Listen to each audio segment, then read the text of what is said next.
Hello and welcome to Fire in the Belly. Today we have myself, Mighty Pete, and we are joined by the Phil Fraser. Good afternoon to you, sir. Afternoon, Pete. Nice to see you. Yeah, indeed. Listen, thanks for coming on the show. It's great to have you on. You are you've a lot going on. So first of all, tell us who are you, where are you from, and what do you do? Okay, so my name is Phil Fraser. I'm currently in Spain, but I'm normally based in Leeds, and I'm a business sounding board. Break that down. What is a business sounding board, and why would we need such a thing? Okay, so what is a business sounding board? It's a question I get asked quite a lot because it's not a sort of a standard job title. The simplest way to sort of put it in a box really is to say it's sort of I've positioned it as halfway between a business coach and a business mentor. And really what I'm there to do, I work with business owners to help them become a better business owner. Now we've all heard the cliche, it's lonely at the top. And what I'm there to do is to basically stop that happening for business owners. As a business owner and having been there and been through the whole business journey, a lot of the time it feels like you're sort of making it up as you go along. And that's true, and that's acceptable. And it's true with a lot of business owners. And I felt it a lot of the time. And sometimes you get to the point where you go, do I go left or do I go right? I don't know. I'll go right. And I'm there really just to be able to, as a business owner, to be able to go, look, Phil, I've got this situation. I think this is the right route, or I think this is the right way to go. Can I just roll it past you? And that is not only in sort of negative situations like I've got a problem, but it's also in positive situations like I've got this opportunity, I'm not sure how to maximize it. And as a business owner, you've got issues that are usually sort of marketing, strategy, finance, staff, sales. They're normally the same sort of problems, irrelevant of where you are as a business owner. And often it's just that requirement to be able to sit down with somebody and say, can I just talk this through?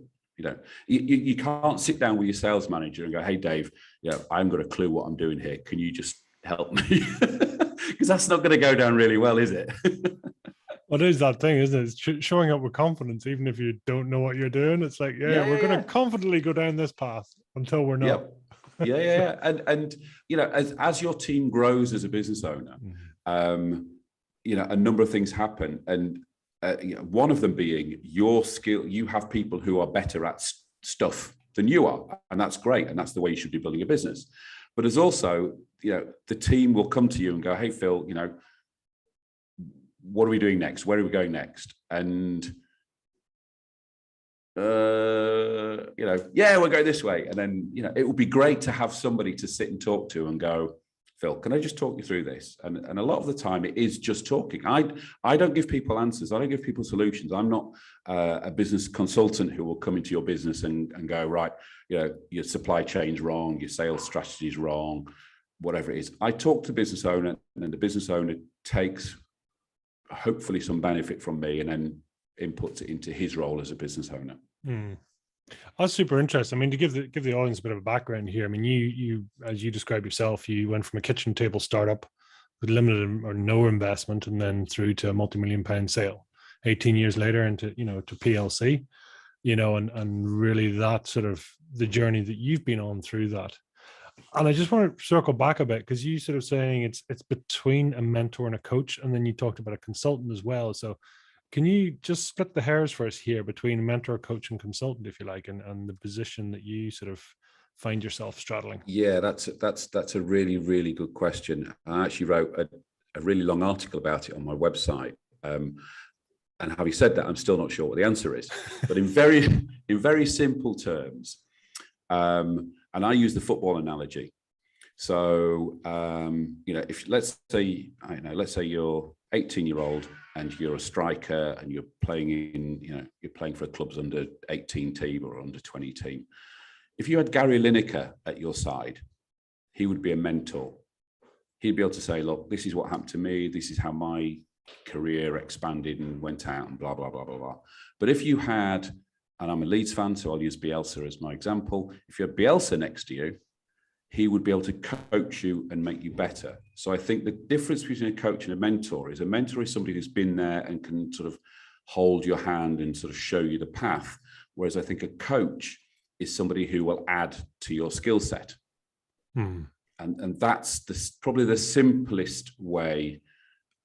You know, you can get into all sorts of different nuances and different pointers, and you know, coaches will set targets, whereas mentors will just sort of give you tasks, sort of thing. So a coach will try and make you this bit better, this bit better, this bit better, whereas a mentor might just say, you know, come back to me in 6 months. Have you done this? Have you done that? Have you done the other? It's there are nuances to it, and most coaches will mentor, and most mentors will coach.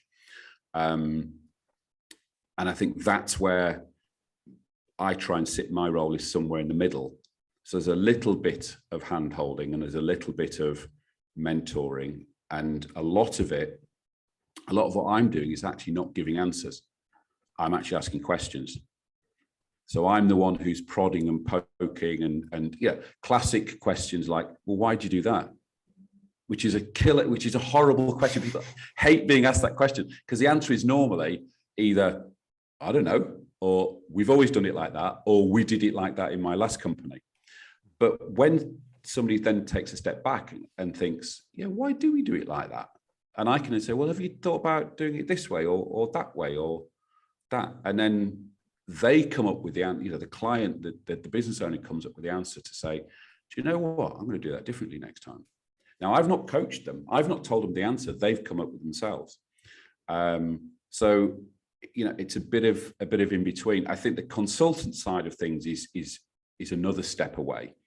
Whereas I think a consultant is somebody, and again, this is sort of very simplistic, comes in and sort of looks at your business in a particular area, wherever they're a consultant in, and will advise that, you know, this isn't working right, this strategy is wrong, this system doesn't work, this process isn't optimized, that sort of thing. So I don't think I'm comparable to a consultant. I'm sitting somewhere in the middle of a coach and a mentor. And I think also I picked the title Business Sounding Board partly out of a bit of imposter syndrome on my behalf. So, you know, like I said, I ran my own business, we sold it, and then somebody said to me, somebody who is a sort of coach / consultant said to me, oh, you should be a coach and a mentor. My first response to that was, well, who on earth's going to listen to me? You know, I was making it up as I went along. And you forget all the stuff, you know, you as usual, you forget all the stuff you've learned, and you don't realize that people don't know this stuff because you've picked it up almost subconsciously along the way. So yes, that's a long answer to what's the difference between a coach and a mentor. As I say, there is a very long article on my website which discusses it, and I think you can get into minutiae as to what the difference is. Yeah, no, I mean, I think there's a lot of sense there. I'm curious, what's your style? I mean, we bring Phil into the room. You know, are you sort of let's go have a chat and a coffee and let's chat this through, or are we like let's get the drawing pens out or let's sort of delve into the reports? What are we getting with Phil? What's when you wheeled into the room? I always start with clients with a very simple question, and that is, what does perfect look like in a year's time? Now, that might sound like a really, really simple question, and it is, but the answer then determines the strategy you're going to put in place for the next 12 months. Once you sort of determined that, I can then work with a client and go, well, you know, you said let's take two really extreme examples as an answer to that question. On one side, you got, right, I want to sell the company. And the other side is I want to get to £1 million worth of sales. Now, once you've decided that, there are obviously certain things you would then put in place to get to that point. What I can then do is work with a business owner to help him ensure that he's keeping on track to keep those strategies in place. But the the usual start to like an ongoing, if I'm doing an ongoing sessions with clients is, okay, what do you want to talk about today? And they will say, I've got this issue with a member of staff, or sales have collapsed, I've got a problem, or I've got this brilliant idea, can we just talk about that? And it's very much led by the client. And I will listen, and then, as I said before, I will prod and poke. And the idea is, and I use the sort of example of, they're the expert in their business. They know their business inside out. I in many instances, I don't know anything about their business or their sector. But what they've got is a giant filing cabinet with all the stuff in it. And by me asking questions, they're flicking through the filing cabinet, and they go, this is the answer to my question, to my issue. But I've sort of helped them flick through all those, old school. This is old school, obviously. You can tell how old I am. This is old school, going through a filing cabinet and pulling out a file. Or, if you're, as you drill through folders in your computer and you get down to that subfolder that's got that document, you go, that's the document I need. It's that type of stuff. So in answer to that question, I'm very much led by the client, by the business owner who says, right, Phil, I want to talk to you about this today. It comes across there, and correct me if I'm wrong, it's almost a facilitation, right? So the concept of the hypothesis is the answer is already within you. You just need the space, or you need the environment in which to allow it to be nurtured and come out. Is that a fair statement? I think that's very, very good, actually. I don't think anybody said that back to me before. So thanks, Pete. I'll write that down. But it is, this is why I use the title sounding board, because that's what I'm doing. I'm bouncing things back to the client, and the client saying, what about this? And I go, well, have you thought about this? Have you thought about that? Have you thought about the other? Oh, I didn't think about that. And I'm facilitating them either flicking through their filing cabinet or drilling down through their folders on their PC. Oh, that's fascinating. Before we really get into it, I know we've already sort of delved in, but it's really, what does fire in the belly mean to you, Phil? The fire in my belly was always, the driver for me was always success and to a degree acknowledgement. So success, and I've always said this from a business point of view, if you are successful, the money and the profit and all the upside will follow. It's very hard I think it's conceptually very hard to be successful and not make a decent business or a decent profit out of what you're doing.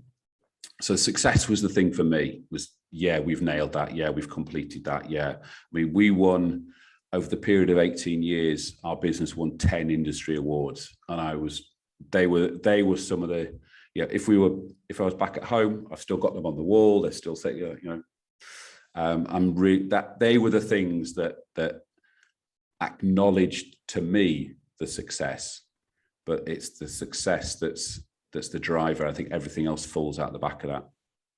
And even what I'm doing now, just by somebody sort of ringing me up and saying, I've seen an article by you, or I've seen you on LinkedIn, or I've heard a podcast, I'd like to talk to you about possibly working with you. That's a big yes for me. Almost irrelevant if they then subsequently say, do you know what? I don't think you're right for me. That's fine. So the fire in the belly, I think, is success, and off the back of that sort of acknowledgement, which obviously comes with success. It's interesting because you talk about success, and then you sort of said money and profits, and that will follow. So how do you define success then out of that? I think hitting whatever target you set, whatever the goal is. Okay. If you get to that goal, that's success. Now I've got clients and I've got friends who are more money driven. They look at the numbers. I've never been like that. I've just said, right, okay, whether it be sort of redesigning the website or launching something or recreating something, and sort of getting to that point where you go, nailed it. That's what drives me. That's the fire in the belly. I mean, out of interest, are you a fixer? Are you a creator? Are you efficiency driver? I mean, where do you sit? I mean, do you prefer the blank page or solve a problem or? Yeah, I think I'm sort of classic entrepreneur, shiny new object, exciting new project type person. And I think that and obviously within there is a creativity, and I'm very, very, I think, solution based. So, it's a horrible sort of management / business cliche is, don't bring me problems, bring me solutions. And my wife's the other way. She's like, oh my God, this is a terrible problem. And my immediate thought process is, right, how do we fix it? So she'll fixate on the fact there's an issue. I'll fixate on what the solution is. And I think, that sort of streak of creativity comes with that. I think sort of entrepreneurial, solution-based creativity, I think they're all naturally sort of tied in together. Almost a reverse dichotomy there, isn't there? It's like, bring me your problems, I'll provide you solutions. It's the work. Yeah. And to a degree, and actually think about it, to a degree, that's why I'm doing, aren't I? Yeah, you're inviting problems, going, yeah, we can sort this, and we'll bring on. Yeah. I heard a fantastic phrase from somebody a few months ago, actually, sort of in the depths of the pandemic, and she said something like, "What does this situation now allow to happen?" Which is a great way of looking at problems. It just tips everything upside down. It's basically saying, look, I can't control the uncontrollables, but I can control the controllables. What can I affect? Yeah. And I thought that was great. That really pinged a light bulb in me. There's an expression I once heard as well. It's that, sometimes good doesn't happen so that great can. And it's in the similar context, right? Because you're convinced, now it's like, this is world ending stuff, right? If we don't crack this, then we're, the business is screwed, everything's screwed. But actually from this, and, maybe it gives a bit on your business background, because you were saying that actually sort of almost, you sort of backflipped into it by accident almost, right? Because it wasn't the natural, I'm going to start here and we're going to go in a straight line from A to B. And that's 18 years later. Thanks very much, right? It's entrepreneurship, and your journey has been a bit different to that, really, hasn't it? Yeah, and actually, that phrase you just used was exactly what happened. What we were aiming at, and obviously we'll come into the story later, but what we were aiming at didn't happen. And if it had happened, what did subsequently actually happen wouldn't have happened. If that makes sense. Yeah. Well, that's it. It's perfect, right? It's like you're exactly where you're supposed to be, maybe in the middle of a whole pile of crap, or maybe you're on top of your game, right? But all of that they're all factors and vectors that have allowed you to be exactly what you are today, which is huge, right? Yeah, absolutely. It was a failure that by accident triggered an opportunity. So give us a little background to that, Phil. I mean, what was happening at the time, and even and to your mental state, I suppose, and your energy levels that allowed you through that? Yeah, so so this is back in 2000. I was working at William Hill, the sports book. I'd been recruited by them to launch what at the time was their first ever online casino. So it was their sort of first step out of the sports betting space, was into the online casino space. And while I was there, we came across the concept of online bingo, which was just happening in the US. So I was tasked with basically sort of investigating the market, finding out what the levers and pulleys were and what's going on, and eventually sort of put a report to the board as to, if we were going to get into online bingo, how do we do it? What would we do? These sort of things. And they decided at the time that no, they weren't going to do it. Now, I subsequently left William Hill back end of that year and started work as a consultant in the online gaming space. And it was actually a friend of my brother's came to me and said, I want to get into online gaming. It's it's the new big thing that's going to be happening. Can you give me any advice? And I said, you want to get into online bingo? That's going to be the next big thing.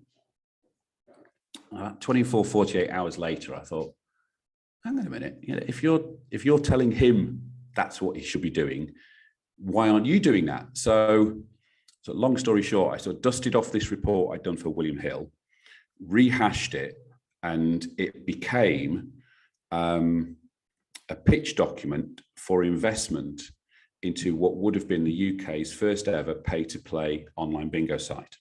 Okay, so I went out to the market, sort of real life Dragon's Den, and pitched for, I think we were after £250,000 to, as I say, to launch what would have been the UK's first ever pay-to-play online bingo site. Now, just to put this into some sort of historical landscape. So this was about the time the dot-com bubble was about to burst, or was bursting.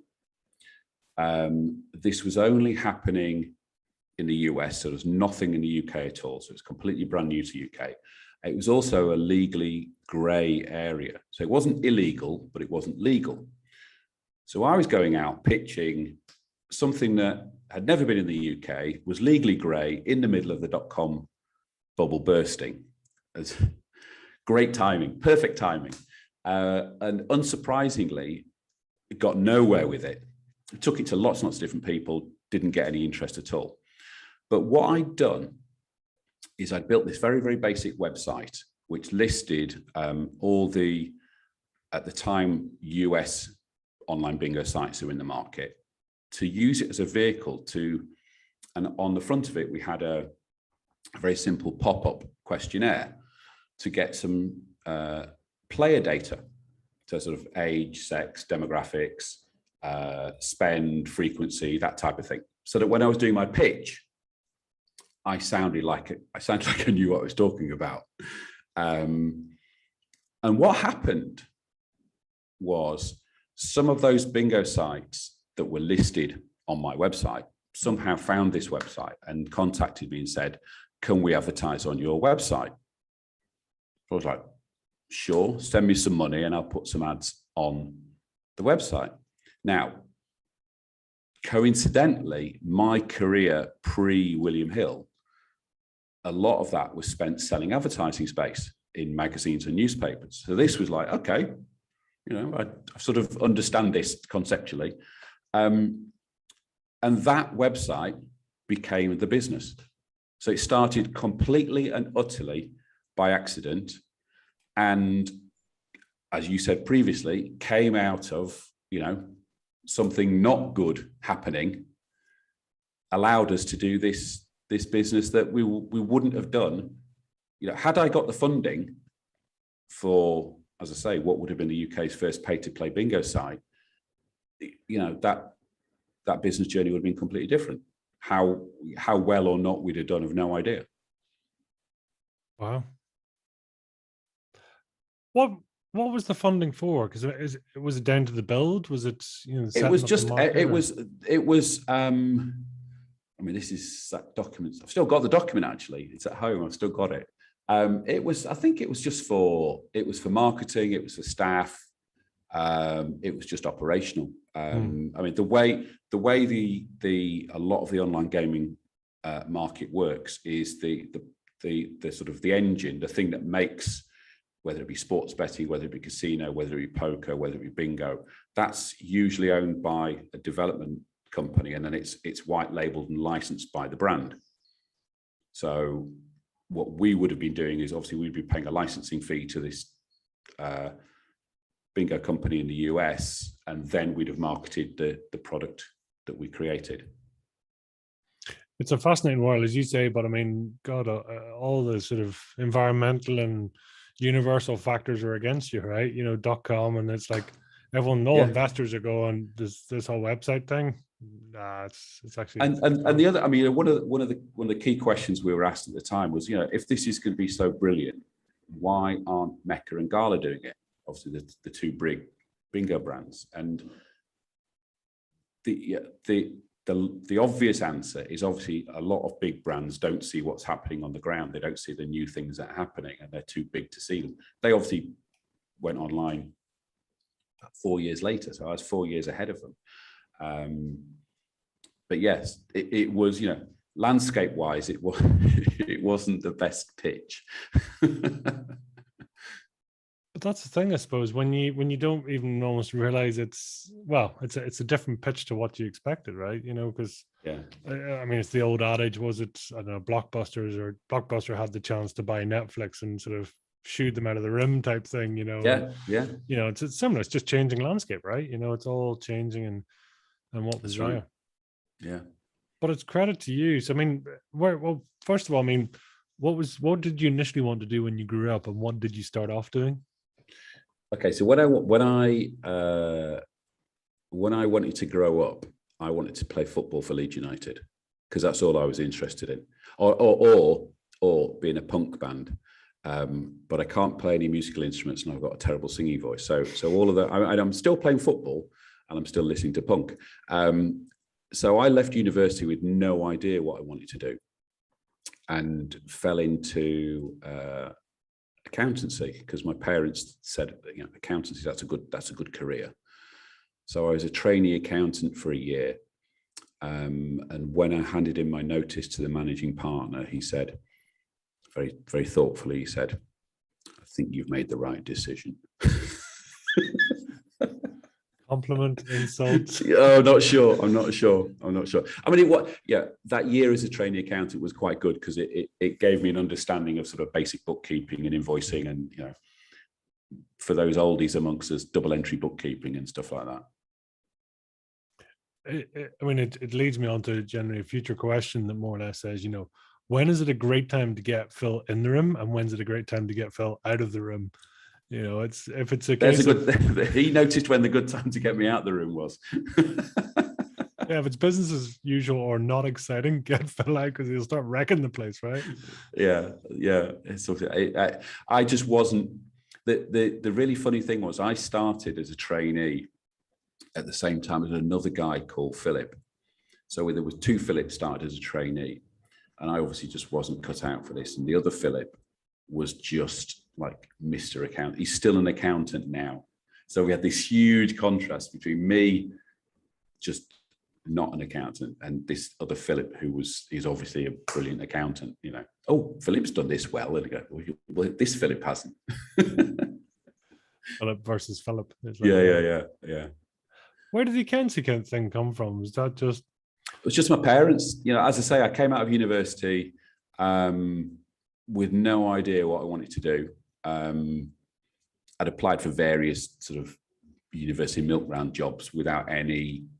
When we talk about fire in the belly, it was just, I don't know, I just want a job.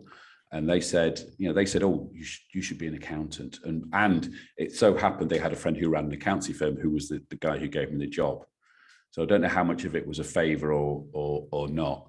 And he was the one who said I'd made the right decision as well. But again, sometimes good things don't happen, so the great can, right? It's all it's all factor. I mean, were you generally running into school or running out of school? What was your direction of travel? No, I was at school, sort of school and university. I sort of went through school and university without really touching the sides. I was just I didn't do particularly brilliantly at my A levels, but that was down to not lack of application more than anything else. Got a 2-2 at university, as I say, sort of without, no issues. I wasn't a brilliant student. I wasn't a dreadful student. I just, I think, O levels, A levels, university was sort of default expectation. So I sort of came at 21 was the first time, I suppose, looking back, was the first time I actually had to make a decision, because everything else was just assumed that that's what you would do. In hindsight, was going to university the right thing for you, do you think? Yeah, I think so. Yeah, I was ready to go and really enjoyed it. It allows you all the flexibility to sort of express yourself at that age and find, a bit deep, but find yourself and all that sort of stuff. I know some people go to university, go as a waste of 3 years. I had a fantastic time, really enjoyed it. And I think the other thing as well, particularly back then, maybe less so now, the jobs I was applying for or expecting to apply for I think it still happens a lot, is, you have to have a degree. So by not having a degree, and whether that's the right thing or the wrong thing is irrelevant. But if you look for a job and it says, must have, minimum 2 A levels and a degree, if you haven't got a degree, you can't apply for the job. So no, I wouldn't say there's any issue in going to uni. I really enjoyed it, and I think it was the right thing for me. My father used to say this, it's like, it almost doesn't matter what your degree's in.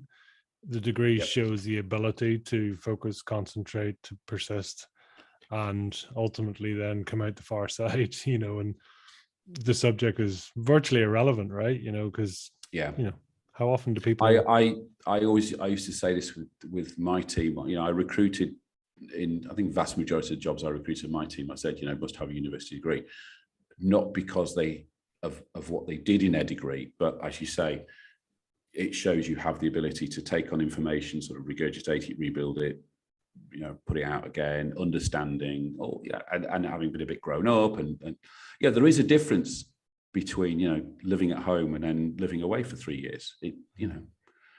There's even if it's just cooking and washing, it does change you as a person. Yeah, it rounds the edges, as they say, isn't it? Yeah, something like that. Yeah. So when did the actual, in terms of really sort of starting that website and that, what was the gap then between then and coming out of university? So I was 32 when we launched the business. So I had a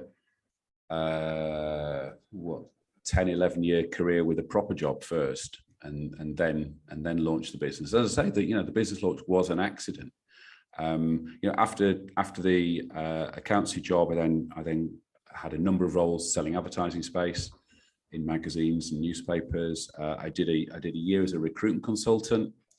I ended up at Yellow Pages, if you remember Yellow Pages, and I hated that job. That was horrible. It really, really was horrible. So going out and, well, it sounds a bit arrogant. It's not supposed to be arrogant. I mean, I was used to selling advertising over the phone or meeting people and face to face and all that sort of stuff. And Yellow Pages, you basically end up sort of, and this is no disrespect to anybody in any type of labour market, sort of sitting on upturned crates on building sites, trying to sell some builder, an ad for 250 quid in the Yellow Pages. It is so disheartening. It really, or meeting plumbers on the job. I'll be at number 46, Acacia Drive at 9:30. I'll meet you there. It's just, and having had 6 or 7 years selling advertising, it was just, it just pulled the life out of me. I just hated it. So after that, I sort of slightly swapped horses and spent 6 years at an ad agency, which was absolutely fantastic. And I absolutely loved that. And culturally, it was brilliant. I took an enormous amount of the company culture from there into my business. And that eventually led me into the William Hill role. It's amazing. This is the various things you go through. And because you mentioned there, you'd sort of pulled together this business case, and and obviously there was that aspect. I mean, were you involved in, I suppose, in the technical side? Was it the technical, the application of, or was the business side, or what sort of skill sets were shining through? I think for the when we did the original pitch, and then as I launched the business, it was very much the business side of things. As I said, my background was selling advertising space, and then as in the ad agency, I was the account manager, account director. So I'm the sort of coordinator between the creative, the copywriting, the technical, that type of thing. And I think that then carried on as a business owner, that I was the coordinator. Now I had a basic understanding of web design, I had a basic understanding of SEO, and obviously understood advertising. And those were the sort of key bits that rolled together to create the business. And then obviously, as I said, the sort of year as an accountant just gave me the basics of understanding sort of credit control and debt chasing and sending invoices and all that sort of thing. So all the things I did throughout my proper career before I launched the business sort of fed into and gave me a skill set to be able to run my own business. Along into that, did it sort of take you to realize that this was viable? This was a runner.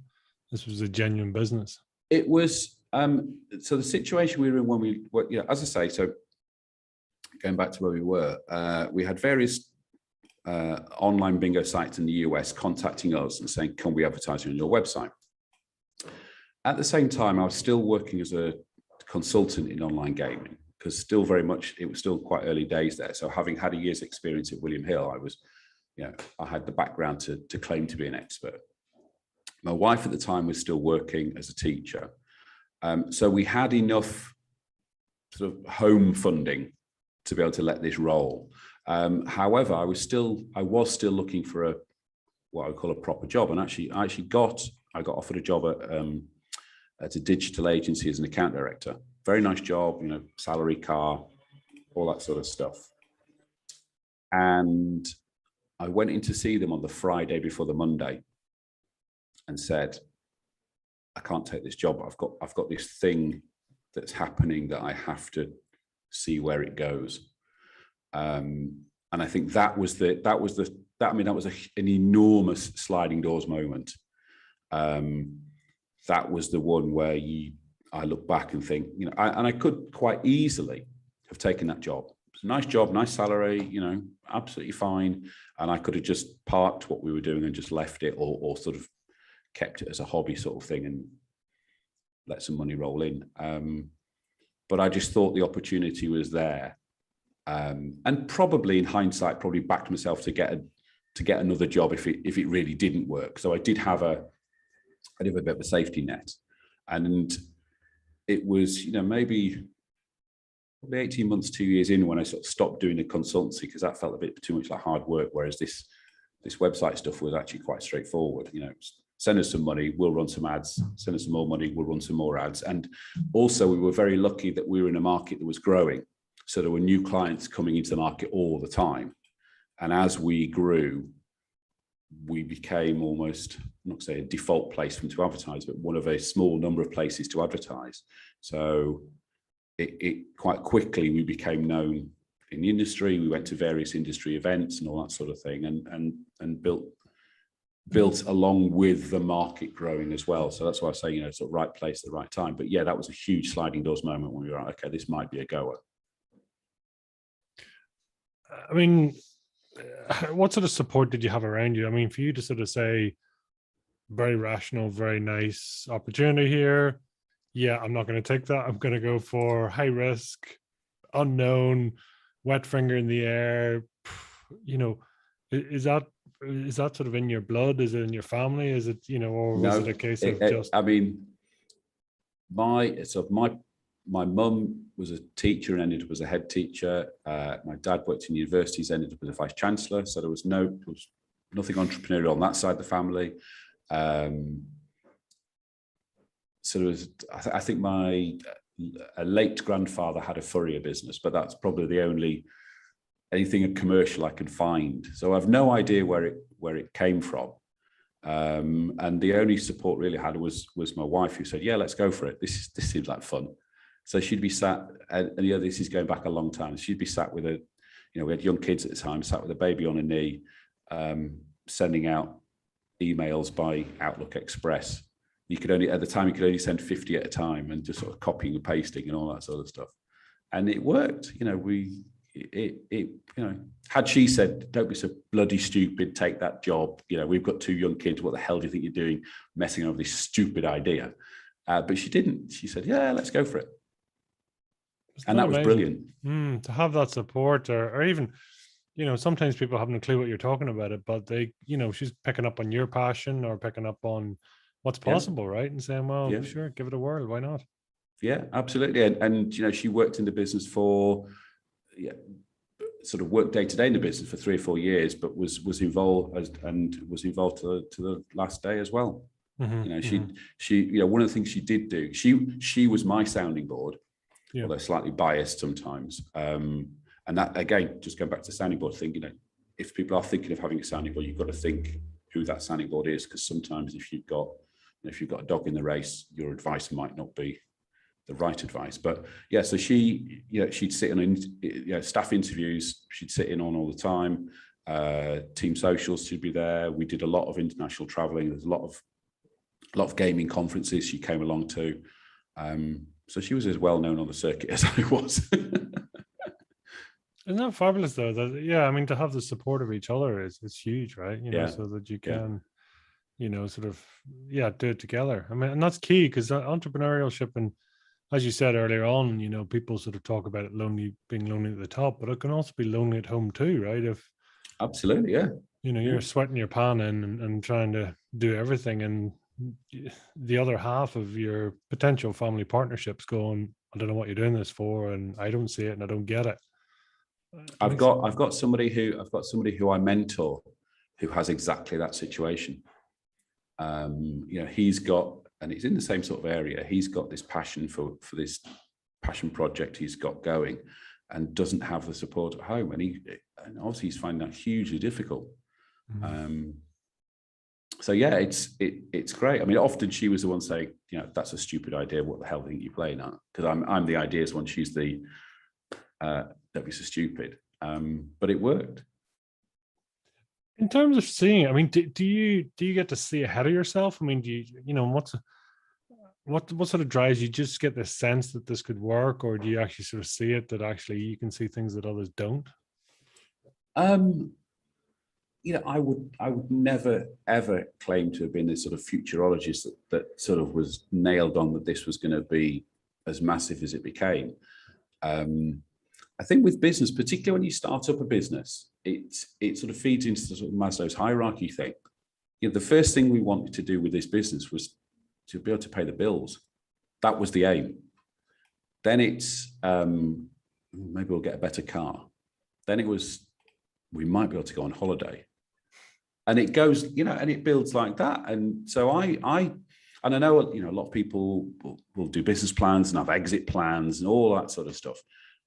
We had nothing like that. And because we hadn't had to search for finance and financial support or backing or investment, we didn't have a business plan. It was very, let's roll in this direction and see where it takes us. And one of the things we used to do quite regularly, so every 6-12 months, we'd go away, we'd go and sit in a hotel foyer, get some coffees, we'd have the marker pens out and just brain dump, just do a blue skies brain dump and go, right, okay, that's quite a good idea. That's quite a good idea. Right, that's the plan for the next 6 months, and sort of roll with it.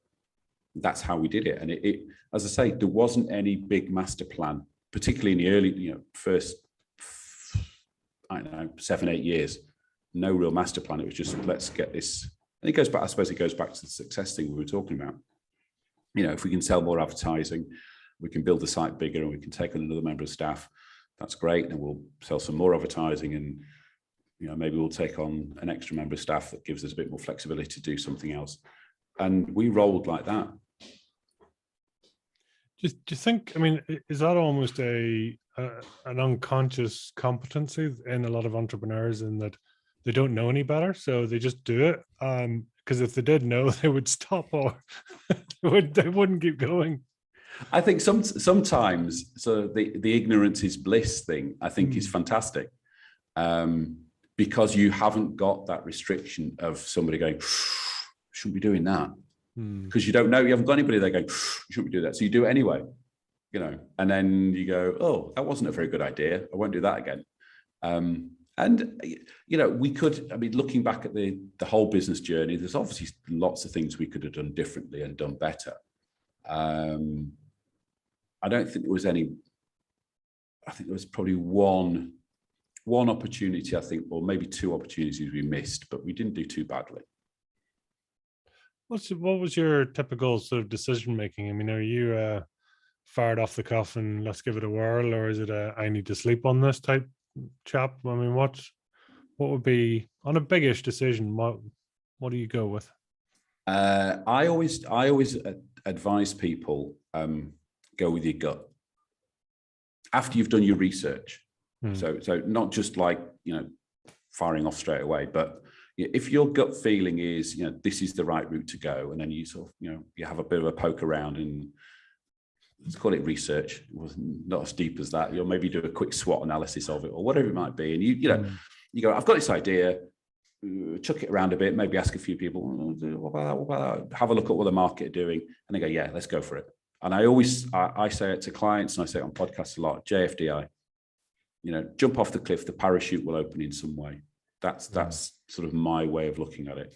And I always, naturally, I will see the positives, not the negatives anyway. So I'm very blind to all the why on earth are you doing that? Because I either didn't see them or didn't want to look for them. So yeah, I probably more off the cuff than really thoughtful. Do you think that's, nature or nurture? Do you think people are born slightly riskier, or is it their upbringing? Someone might say, well, it's okay for you, Phil. You're, in hindsight, you're sitting there and saying, just go and do it. Yeah. And but we did. You see, the point is, we did. Nature or nurture? I think there's probably a lot of it is nature. But then it depends on the landscape you're making that decision in. So when you're starting and you've got no money, it's quite hard to make a really big off the cuff decision. But if you're successful and you've got, some money sitting in the bank, that actually, if this call is wrong, it's not going to really knacker everything. You will have a tendency and a flexibility to take more riskier decisions.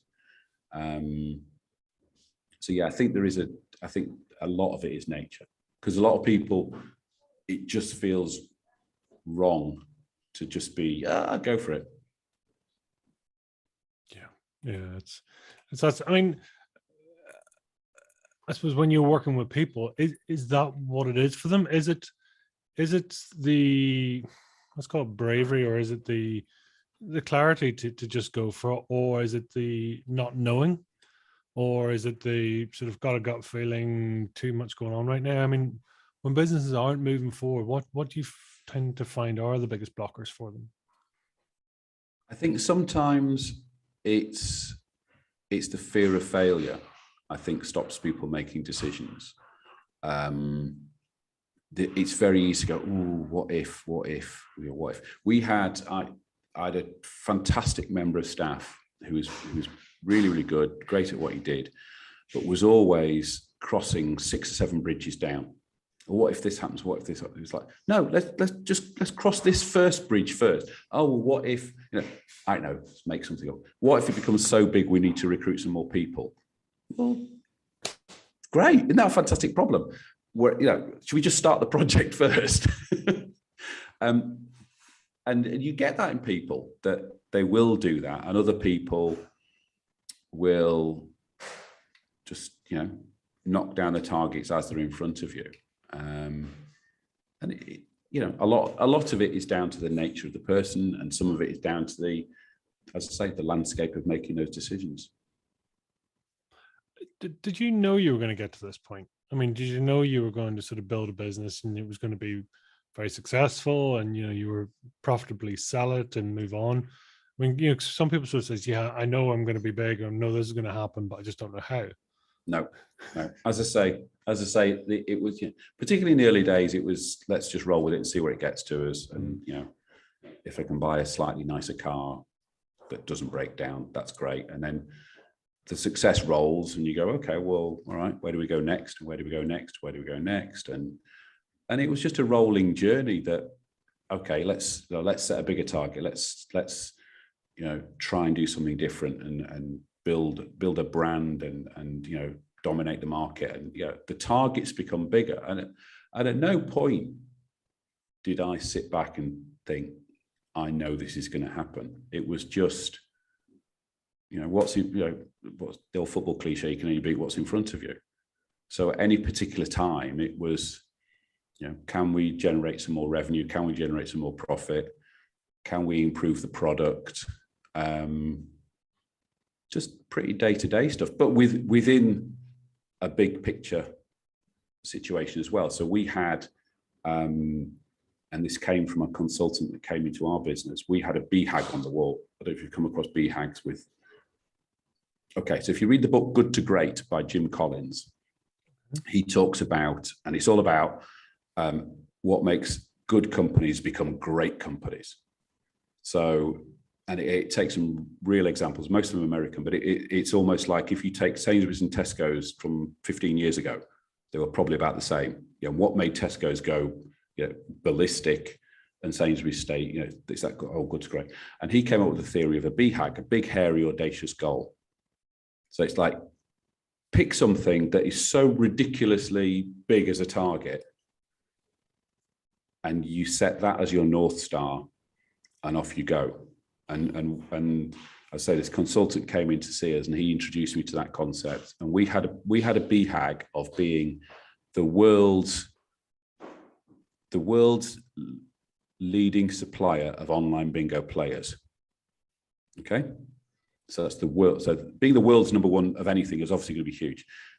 The time he wrote it, there were 5 of us in an office above a sandwich shop in North Leeds. So that's to be the world's number one of anything from a sandwich shop, from above, not in the sandwich shop, above a sandwich shop, is that's a big, hairy, audacious goal. So that was the goal, but at no point within that journey was there any, oh, we're definitely going to do it.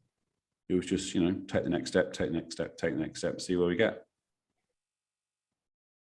It almost feeds nicely back into, that sort of being a problem solver, being a solution provider, right? It's because when we give ourselves these big, hairy, audacious goals, then the brain goes, I must solve this. And you're like, okay, go for it.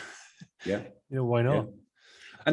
And what it did was, and I said, I'm a sort of shiny new object person. And in the end, I was told quite categorically by, again, another consultant who came into business, having sort of done a project with the team, to just get out the way and stop bringing these new exciting ideas in. Just let us get on with what we're trying to do. But what it allowed us to do was, anytime, we had it on the wall in the meeting room, anytime we were discussing ideas, it was constantly, does this contribute to the BHAG? Does this contribute? Does this take us towards where we're trying to get to? And I was guilty, as everybody, of having fantastic ideas that didn't. And the danger is when you do that, if you're the boss, obviously the team say, yes, yes, sir, you're the boss, even though they're sitting there going, bloody hell, another one of these stupid ideas. And until I was told, just keep your stupid ideas to yourself. And in fact, what I ended up doing on the recommendation of this consultant was setting up a separate company to sort of have a pot to put my stupid new ideas in. You were being managed. Absolutely. I was tired. The project he did with the team, I've done with a couple of clients, and it's fantastic. And I would recommend anybody who's listening to do this. He came into our business and sort of did a Q&A individually with all the team. So, what's good about working here? What's bad about working here? What are the issues? What ideas have you got? All that sort of stuff. And then he rolled it back to me. So obviously not verbatim, and it wasn't he said, she said, it was sort of themes. And one of the themes was, will you tell Phil to stop bringing these new ideas in and leave us alone? And at the time, by that time, I had a number 2 in place, and he was consistently saying to me, Phil, leave me alone. Let me run the business. If there's any problems, I'll let you know. Just go and sit by your pool in Spain. And that's the situation we got to. So anybody, I've done this to a couple of clients, this project where I've spoken to the team and sort of taken it back theme-wise to the boss. And it's a brilliant exercise. It is absolutely fantastic. And one of them said to me, it's the best thing he's ever done in his business. And he's been running his business for 15 years. Isn't it mad? Sorry, we're going off on a tangent there, but no, yeah. Look, I mean, it's fascinating, right? Because although everyone, you perceive, especially the boss perceives, we're all sitting down here having this nice open conversation. Yeah, that's fine, except 3/4 of the room feel like if they open their mouth in the wrong way, the hammer will fall. So that's not exactly. I was never the sort of person that would do that. But what you don't realize as the boss is at the back of their mind, all the time, however nice you are to them, however open you are, and I was as open and gave them as many opportunities as I could. The back of their mind is always, this is the bloke who could sack me at any point. I wasn't going to, and I didn't, but I didn't. I never sort of realized that, because I was just like, yeah, let's all get on with it. And again, this sort of feeds into another point, which is, as you grow your business, you will struggle to understand why people aren't as excited and enthused and in love with your business as you are. But it's because it's your business. They're just employed. But why aren't you why don't you work on a Saturday and a Sunday on this? Not you obviously don't sit down on a Monday morning and say that to them, but that conceptually, why aren't you as 100% committed to this as I am? And it's really hard to understand that as you grow a business that people aren't just by and there's no fault of theirs, and it's a natural thing. I mean, how do you share that energy in a business? As you say, it's if you're not getting a share of the profits or you're sitting at the top table, it is very hard to sort of get everyone as enthused or sort of directional. But yeah, I mean, is that down to goals? Is that down to communication, clarity? What is it? It's as you grow a business, your skill set has to change. When you grow a business, you're the salesperson, you're the after sales team, you're the supply chain, you're the delivery, you're everything. So you bring a team in, and what you have to do, I think, is you have to give them clear targets. You have to give them the freedom to do their job well. You have to give them the facilities to do them well, and that includes things like training and support. And they have to buy into the vision. Now, as I said, they're never going to be in love with your business as much as you are. But if you give them stimulating and motivating work to do, and you value them, and you allow them to express themselves as much as you can, I think you will then have a team that will fight alongside you. I think it's when they don't feel valued and they just feel they're just sort of cogs in a machine, that I think that's where you lose the motivation, and they turn up on a Monday morning and they finish on a Friday because that's what they do as a job. Whereas if you've got a motivated, inspired team, they will go the extra mile. Do you think staff and employees will always be one of the main, maybe not the biggest, but the main assets of any business? Is that always a fundamental part? I think a lot depends on the business, and a lot depends on the business owner. I think there are a lot of jobs out there that are just functions. And if you read the book The E-Myth, that talks a lot about putting processes in place that are repeatable, and actually then staff do become cogs in a machine. So I think those sort of issues do probably come up as businesses get bigger. But yeah, in most instances, if you've got, I think, anything sort of sub 20 staff, your biggest asset will be your staff. And then it's how you deal with them, how you treat them. And just simple basics like, offering them training, offer them decent facilities to work in, giving them flexibility, giving them feedback. Feedback is one of the hugest things that I think a lot of business owners don't do. And feedback doesn't necessarily need to be negative. Feedback can be positive as well. One of the things I came across, I'm a great sort of reader and listener and learner, and I came across something called Manager Tools, which is an American podcast. So once you sort of cut through the Americana, they talk about a number of key topics. And if anybody's out there listening, it's manager-tools.com. And they talk about feedback, and they have a feedback model, which goes sort of fairly structured, goes something like, hey, Pete, can I give you some feedback? And if you say, sorry, Phil, I'm busy, go, fine, I'll give you later.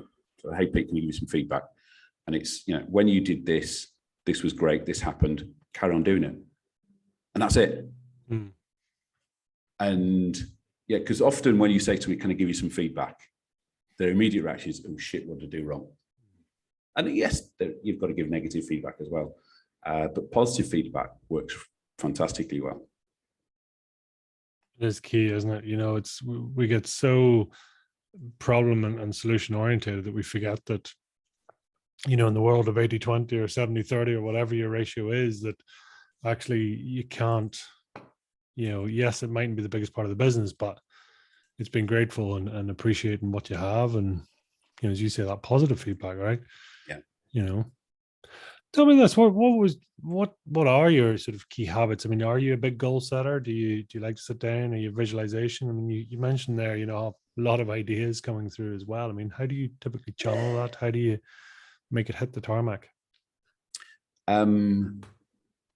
Yeah, I'm an ideas person, and I think what I tend to do, and one of the things I learned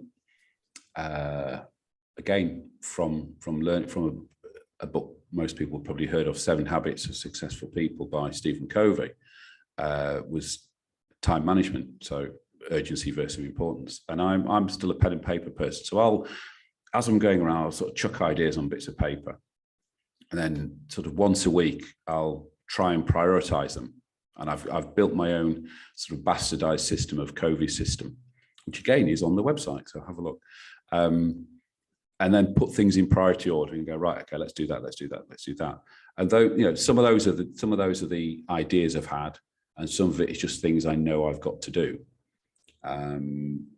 So is it goal setting?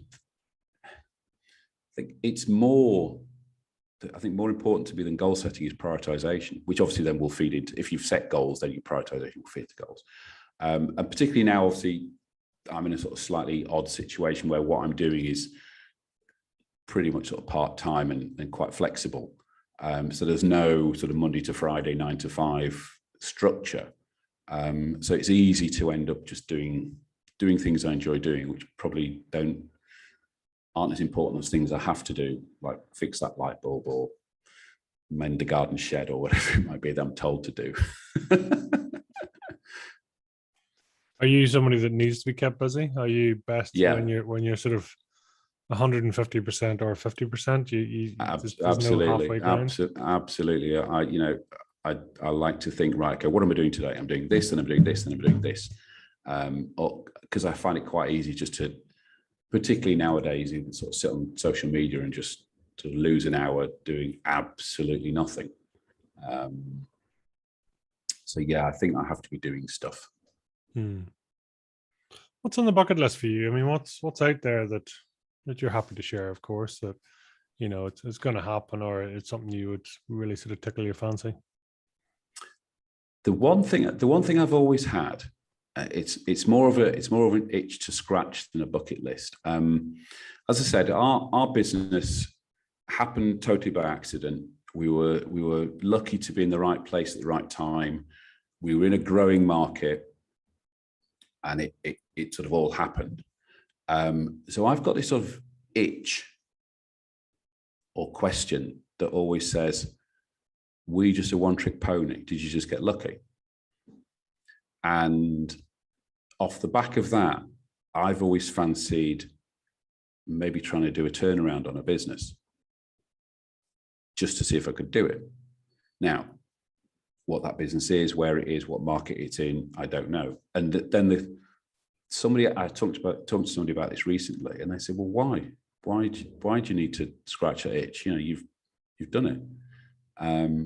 Because you look at, and I know they're sort of huge business icons, but you look at people like Peter Jones and I know Alan Sugar and people like that, and you think, well, yeah, when is enough enough?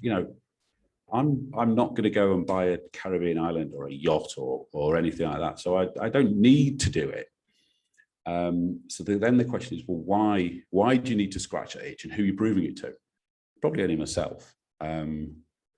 So that possibly is on the bucket list, but it's not. Sorry, it's more an itch to scratch than a bucket list that I have to do it. And obviously the other bucket list is to see Leeds in Europe again, because I've done that. I have done that before. I've been to Milan, I've been to Valencia to see Leeds, but yeah, let's see them back in Europe again. It's funny, isn't it? I mean, that transfer, and it's super interesting, right? Because I suppose you come out of a business when you don't have to do anything. And even you might say, well, I want to do this, but then it's understanding, I suppose for me, I'm slightly biased at, getting to hear what people's passions are. You're just saying, yeah, I could do that. And, what I want to do, but actually what I would love to do. And it's the different energy in that. Yeah. Yeah. And I'm curious for you, sort of, almost that sort of gear change, in that moment of you're in neutral, you're speeding along rapidly, but you're in neutral because you've gone from I have to go to work, or we have to do this to sell the business, or we have to do this to grow, we have to do this, to suddenly going, I don't have to do anything.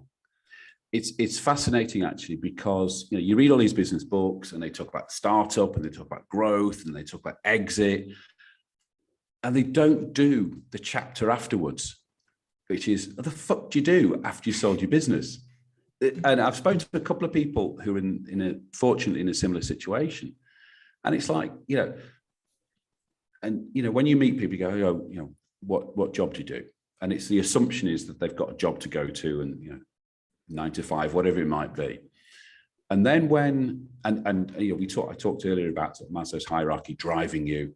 So there's the obligation to have a job because you're supposed to have a job, and there's the obligation to have a job for economic reasons and supporting your family and all that sort of stuff. And when both of those sort of things disappear, then fantastic, you can do whatever you want. And then it's, well, what do I want to do? So I've been doing, I've done quite a few different things. Obviously I'm doing this business sounding boarding, but I've also done a lot of mentoring in schools as well, because I find that hugely satisfying.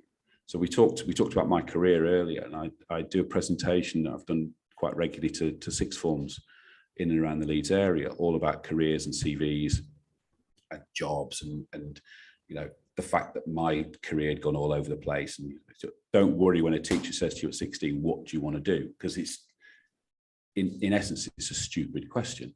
And then I've done some work with Prince's Trust, and I've done some work with an organisation called Career Ready. So we do one-on-one mentoring, and I get a lot out of that.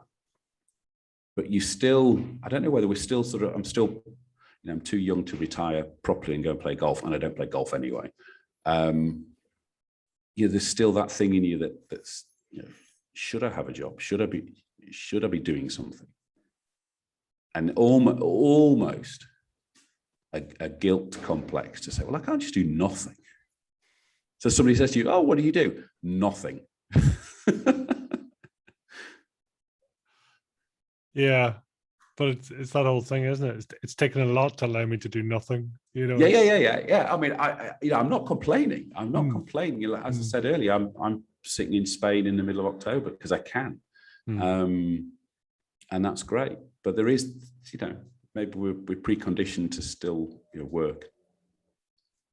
It's the Japanese, isn't it? It's the Japanese, and there's one other culture that do that. It's like you basically always work. You always have a task, or you have a role to play in society or whatever else. It may change through time, but there's always a sort of workplace as such.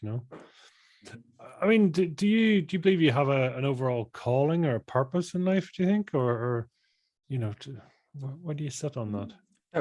Don't think so. Like I say, I enjoy the mentoring I do in schools.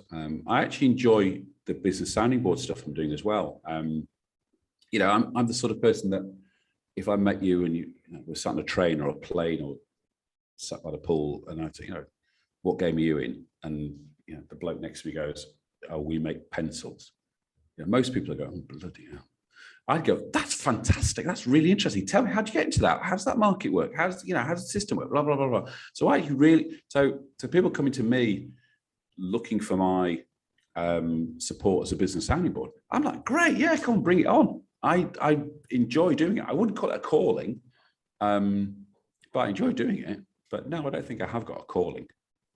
That's what I was going to say. I mean, where were you? Where are you in your flow state? I mean, if we want to see the best of Phil, I mean, are you on a stage? Are you sitting in a conference room? Are you one-to-one? I mean, where do you think you shine?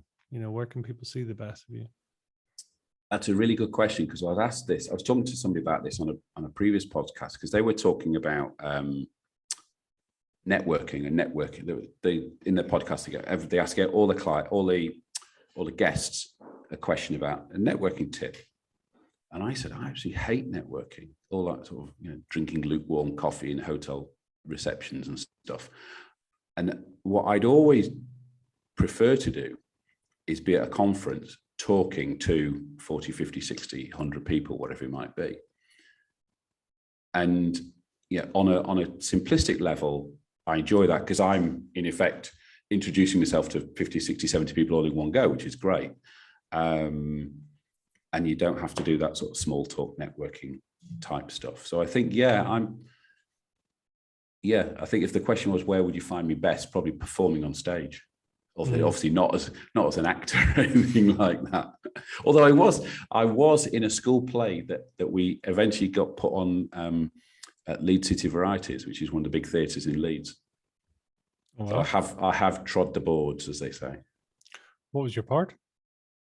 Oh, I was I can't remember what it's called. I was a prison officer, and we had to chase some escaped convict around. We ended up running up and down the aisles in the City Varieties. It was a long time ago. Well, now that you're semi-retired or you're testing retirement, maybe the boards are calling again. You know? Yeah. I've got a friend actually who's into Amdram, but I'm not tempted to ask him yet. Yeah, maybe take up golf first. You know, it's like No, I've done that before. I'm dreadful at golf. And overall, I mean, whether it's mentoring or business and all, what generally frustrates you? What sort of gets you? You know, that sort of really sort of you don't want to shake people or say, you know, why? I think the biggest frustration is probably negativity. Can't do that. We're not going to try that. I don't want to do that. I can't do that. Of course you can do it. Yeah, if you change can't to won't, that's what they're really saying. Because I don't think people can't do things. I think won't is a different word. And it's probably what they're saying, or I don't want to. And I think that frustrates me because there are lots and lots of opportunities out there that perhaps people miss or just don't. Sometimes they don't want to take the opportunity for various reasons. You know, I'm always very, very much the, go out and go for it. And if you don't get there, so what? Rather than people going, well, I'm not going to do that. I can't do that. That's not true. Are you good at listening to yourself? Do you know when you're really into something, or does it take you to sort of fail at it or things not to happen to get a really good indication of what you like or don't like? I think listening to myself is quite that's an interesting one, because often I'll, being in I've done quite a lot of podcasts now and talking to clients and things, I'll say stuff and I'll sort of think back and go, would I listen to that advice, or would I do that? And most of the time I think, I would. Because I don't think it's right if you're telling people to do stuff. And I used to do this with my team. I would never ask them to do something I wouldn't have done. And I don't think legitimately you can do that. What are you capable of, Phil? Everything and anything. I don't know. It depends what it is. Bring it on. Let's have a go. Is that always the attitude? Come and just give it a whirl, give it a go, and absolutely, right? absolutely. You know, and somebody said to me the other day, and again, one of those sort of motivational things. When was the last time you did something for the first time? And I think that's a great line. I'm as guilty as anybody else of not doing new stuff. But I think that's just a really interesting way of looking at things, because it's very easy just to do stuff you're happy with and comfortable with and within your own sort of safety net. Yeah. But it's true, isn't it? I mean, do you think it's also an age thing that people come to a point, whether it's maturity or experience or whatever, when they say, actually, do you know what? I don't have to do what anyone else says. That actually, whilst the buck stops at me, I'm also happy to accept that I don't need to call on others, or I don't need to be beholden to others. Is that a maturity thing, do you think, or? I think so. I think there is at one level there is that, sort of a school kids standing next to each other going, go on, I dare you, and then they do it. And so when you're older, go on, you dare you. I'm not going to do that. But I think it's still good to have a little bit of that devil may care in you as well. Because who wants to sit around doing nothing? Do you think there's ever a book or a podcast show, or there's more in there for you, do you think? The book is something that keeps coming up. People keep saying, "Oh, you should write a book. I've written a book. You should write a book. You should write a book." And I think the book would, I think on one hand, the book is either the story of our business journey, which I think, obviously having just done it, I think, well, yeah, we just sort of did stuff and it happened and we sold the business. But actually, the more I tell people the story, the more people go, wow, that's, and you realize actually that sort of startup all the way to sale is the dream, for a lot of people. So there is a temptation to write that as a book. But as I say, it's like, who the hell's going to be interested in reading that? And on the other hand, I then say, okay, if I'm going to write a book, I might as well write something that's useful, and write a business book. I know it's 20 great thoughts of Phil Fraser. God, is anybody going to really read that? They're not going to be anything unique to that anybody else hasn't said. Or the other book I think that's in me, I love reading sort of trash thrillers, sort of Joe Nesbo and David Baldacci and people like that. I think, I could write one of them, which is always the sign of something that's brilliant, because you go, oh, this must be really easy to write a book like that. So I'll maybe steer clear of that, because that will probably be crap. What is a bit of a guilty pleasure for you then? What's, apart from these thrillers and that probably is. I mean, my guilty pleasure is sitting by the pool reading a trashy thriller. So, I'm actually looking at 3 shelves full of books. I've read about half of them. So Peter James or something like that. That's probably just being lazy. Just sitting by the pool being lazy is probably my guilty pleasure. Just to recharge. Is it a recharge, do you think, or is it? Well, sometimes, and the thing is, sometimes it'll be, it's a recharge, but often I also read a lot of business books as well. Go on holiday, take a couple of business books with, and then you come back full of ideas and think, oh, that was quite good. I like the way you did that. I like the way you did that. So it's just sort of like a learning in there as well. So yeah, they're probably my 2 guilty pleasures, I think. In retrospect now, what advice would you have given to yourself when you were in business?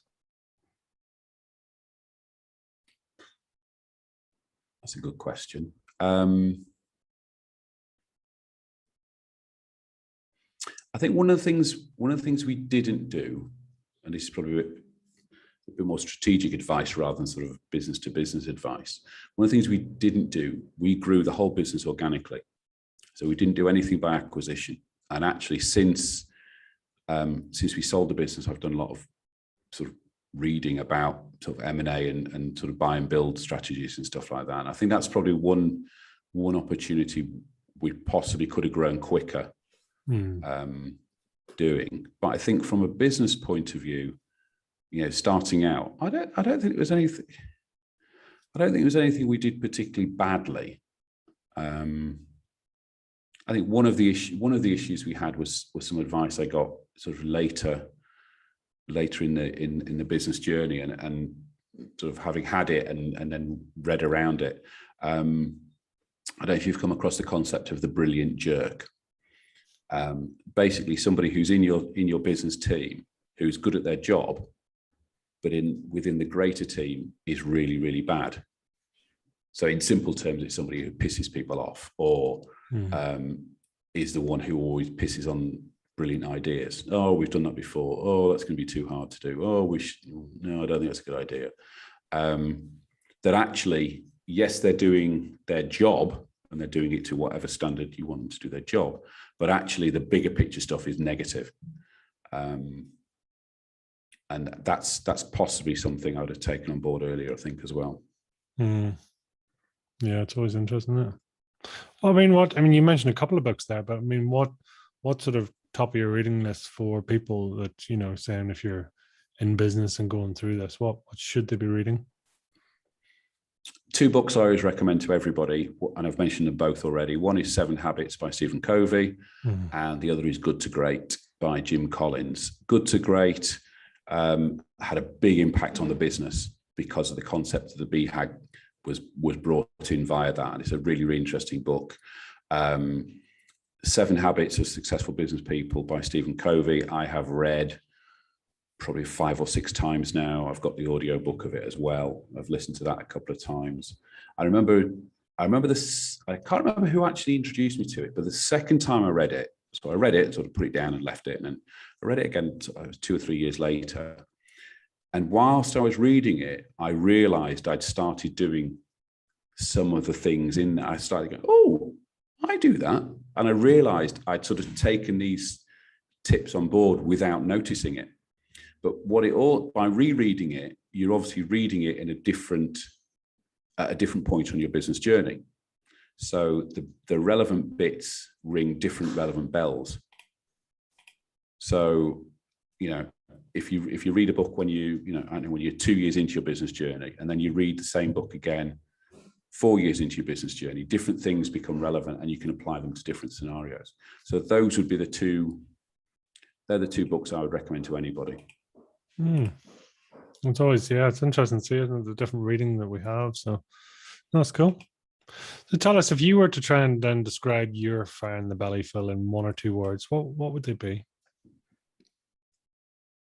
In 1 or 2 words? Go for it. Great. Love that. Very simple. Or JFDI. Yeah. If anyone doesn't know what that is, just go Google it, Yeah. No, that's very true. So if people want to track you down, hunt you down, really learn more, find out more, I believe your main website is philfraser.co.uk, if I'm correct in saying that. That's right. Yeah. philfraser.co.uk. All my contact details are on there. There's quite a few articles about some of the stuff we've talked about today. There's also previous podcasts and webinars that I've been on. Don't go to philfraser.com because that is a medieval reenactment costume company. So if you see sort of pictures of people like Robin Hood and bows and arrows and things like that, you're on the wrong website. But I'm also on LinkedIn probably every day. So come and connect with me on LinkedIn, and quite happy to talk to anybody who's a business owner about any aspect of their business.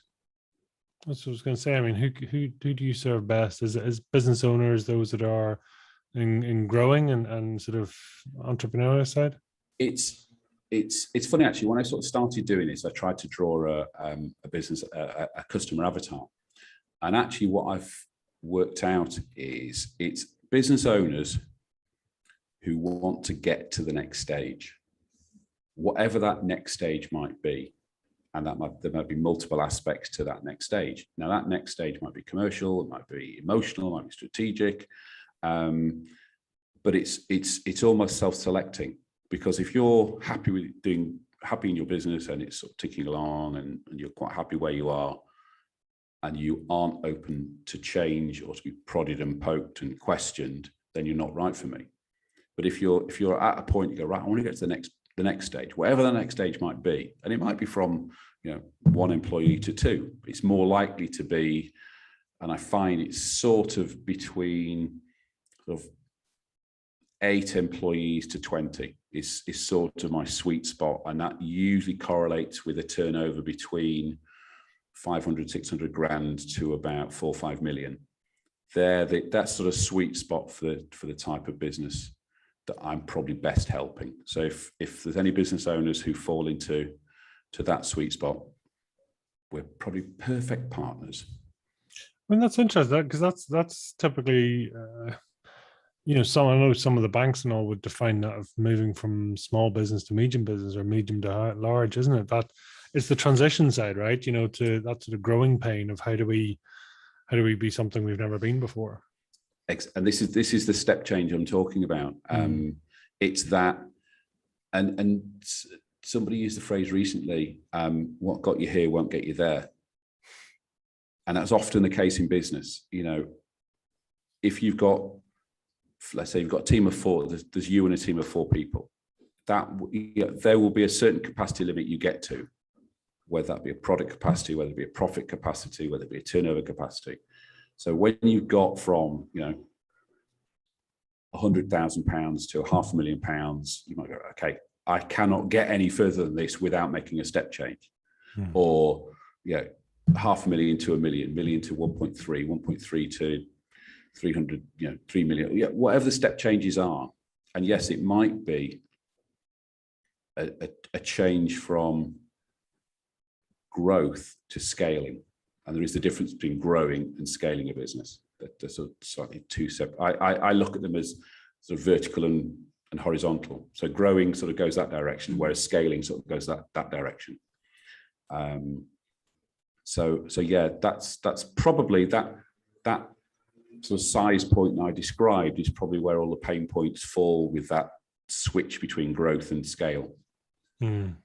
And I think after that, after sort of 4 or 5 million, I think you're into different problems. And my business never got that big, so it'd be quite hard for me to advise, or at least feel confident dealing with somebody who's dealing with a business much bigger than mine ever was. I think I'd probably feel a bit of a fraud doing that. Although, having said that, the problems are all still the same. It's marketing or strategy or sales or cash flow or finance or usually staff.